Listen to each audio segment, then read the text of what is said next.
ஏற்கனவே 1992 டிசம்பர் 6 அன்னைக்கு பாபர் பள்ளியை இடித்த அதே தேதியிலேயே இந்தியாவில் இருக்கக்கூடிய வக்பு சொத்துக்களை பிடுங்குவதற்கு இன்றைக்கு இருக்கக்கூடிய ஒன்றிய பாஜக அரசு முயற்சிக்கின்றன.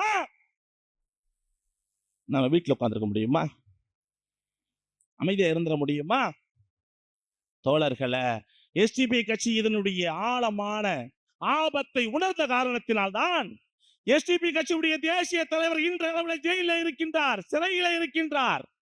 இந்த வக்பு சட்டத்திற்கு எதிராக மிகப்பெரிய அளவில் பொதுக்கூட்டங்களையும் மாநாடுகளையும் பேரணிகளையும் நடத்திய காரணத்தினால் எஸ்டிபி கட்சியுடைய தேசிய தலைவர் பைசி அவர்கள் சிறைபிடிக்கப்பட்டிருக்கின்றார் பொய்யான வழக்கில். இருந்தாலும் எங்களுடைய தேசிய தலைவரை கைது செய்திருந்தாலும் சோசியல் டெமோக்ராட்டிக் பார்ட்டி ஆஃப் இந்தியாவுடைய ஒவ்வொரு தொண்டன் இருக்கும் வரைக்கும் ஒரு வக்பு சொத்துக்களை கூட இந்த நாட்டிலிருந்து இந்த மக்களிடமிருந்து வக்பு நிலத்தை பிடிக்குவதற்கு அனுமதிக்க மாட்டோம்.